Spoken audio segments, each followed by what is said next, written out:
En los últimos capítulos de Mundos Ausentes visitamos los restos de las antiguas urbes de Anatolia, atestiguando la grandeza de los colonos griegos, la huella imborrable de Alejandro Magno y la extensa luz de Roma bañando las costas del Mediterráneo.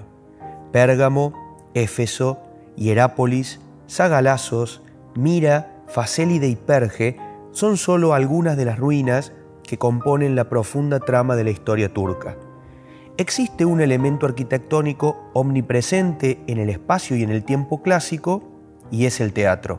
Quizás el que mejor explica cómo los romanos adoptaron y rindieron homenaje a la cultura griega con sus transformaciones constructivas, ornamentales y artísticas.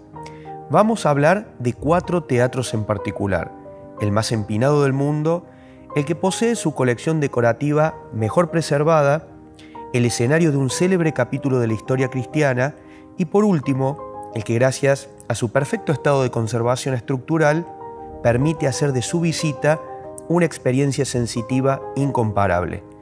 Acompáñame a visitar estos magníficos teatros greco-romanos de Turquía.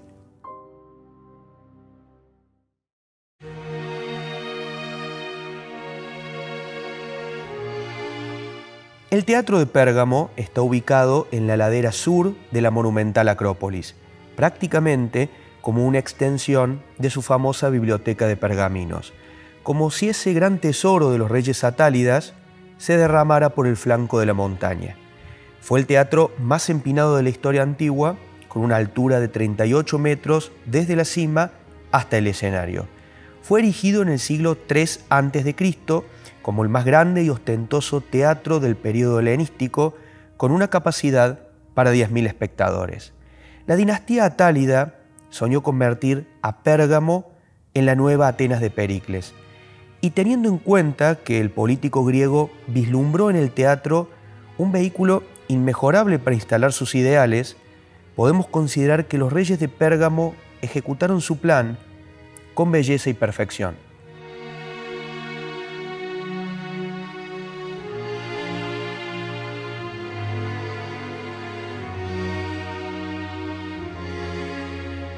El teatro de Hierápolis fue fundado en el siglo II después de Cristo, en la época de la dinastía Severa.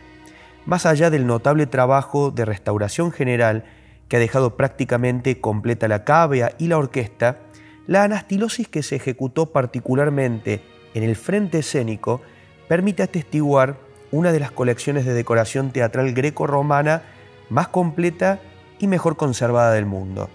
Puertas, nichos, columnas corintias, estatuas, escenario y sobre todo magníficos frisos que muestran, entre otras cosas, al emperador Séptimo Severo en procesión con su familia y los dioses, la vida de Dionisos con un séquito de sátiros y bacantes y el castigo de Níobe por parte de Artemisa y Apolo.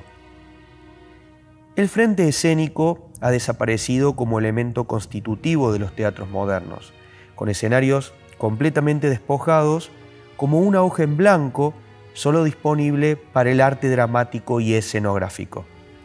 ¿Cuál habrá sido la experiencia estética más imponente para nuestros antiguos en este magnífico recinto? ¿El teatro como función o el teatro como monumento? Quizás nunca lo sabremos. La única certeza, al recordar las grandes tragedias griegas y observar los restos de esta maravilla, es que estamos en presencia de las lecturas más altas que los hombres hicieron acerca de los dioses.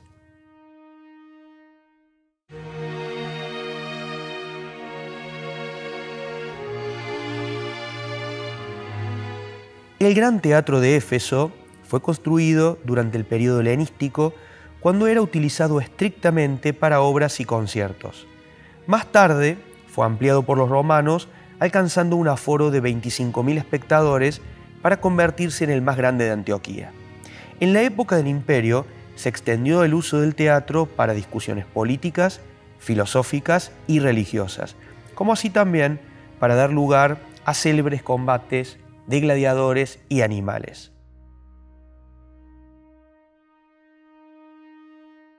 Este teatro fue también escenario de un relato bíblico que pertenece al Nuevo Testamento. En el libro de los Hechos se narra el curso de los viajes misionales del apóstol Pablo que lo llevaron a Éfeso, donde permaneció 2 años junto a sus discípulos hasta que se vio obligado a marcharse por las tensiones que generaba su prédica en grupos judíos y paganos. En el Gran Teatro se congregó una multitud enfurecida para actuar en contra del apóstol, impulsados por Demetrio, un orfebre que acusaba a Pablo de convencer a la gente de que las figuras que ellos fabricaban no eran dioses. Se dice que, llena de ira, la muchedumbre que se agolpó en el teatro gritó durante 2 horas: «Grande es Diana de los Efesios». Si bien la campaña de Pablo no era cerrar el templo de Diana, como hemos visto en el capítulo que dedicamos a Éfeso, cuando el cristianismo pasó a ser la religión oficial del imperio, el culto a la diosa fue prohibido y el gran templo cerrado. Quizás Demetrio defendía su artesanía por temor a perder su lucro, o tal vez creía fervientemente en la diosa.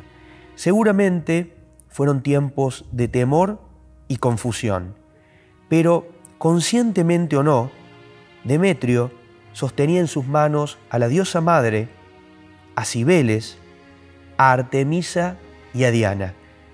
Aún en el ocaso, en ese grito irascible resonando en las gradas del Gran Teatro, había al menos 6.000 años de tradición.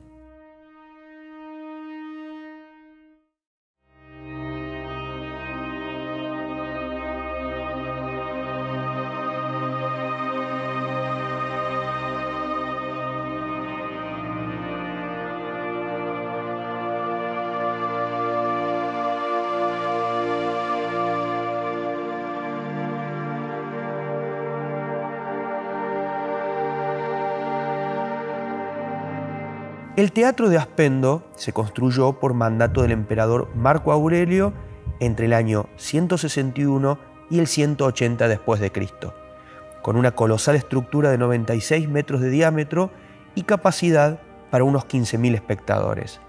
Siguiendo los principios constructivos griegos, una parte de la cávea se asentó sobre la ladera de la colina donde se alza la Acrópolis, mientras que el resto está sostenido por arcos abovedados alcanzando la altura de la escena, lo que permite que la estructura esté completamente cerrada.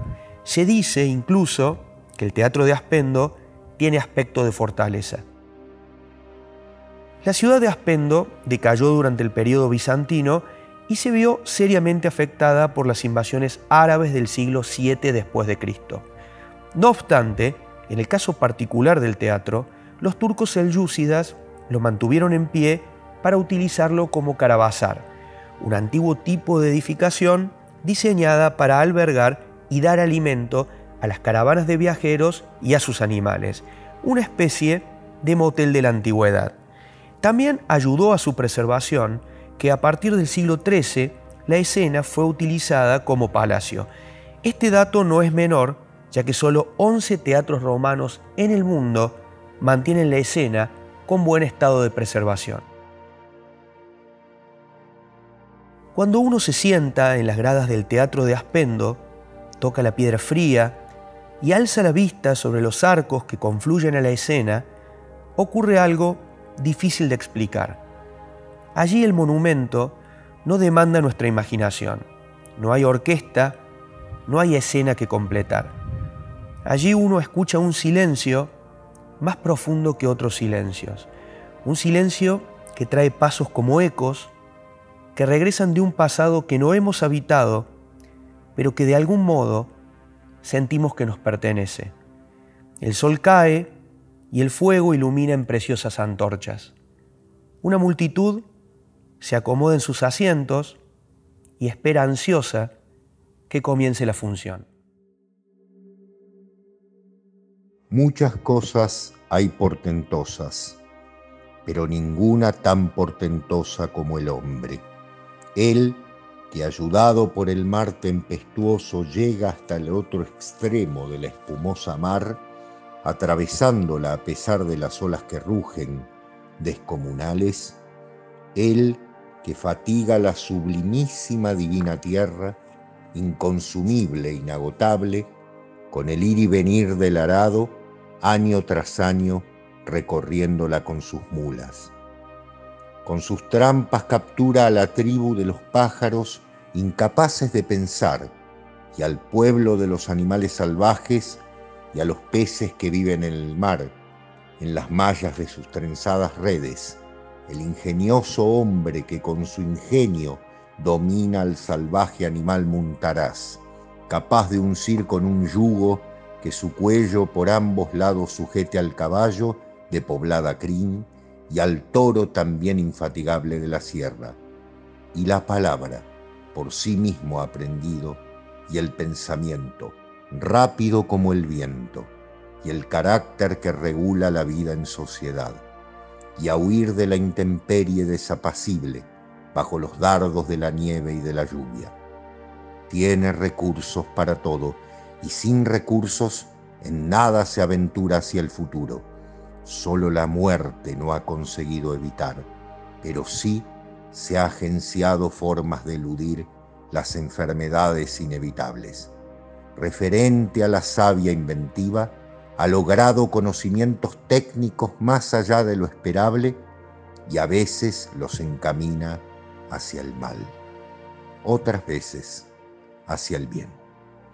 Si cumple los usos locales y la justicia por divinos juramentos confirmada, a la cima llega de la ciudadanía. Si, atrevido, del crimen hace su compañía, sin ciudad queda. Ni se siente en mi mesa, ni tenga pensamientos iguales a los míos quien tal haga.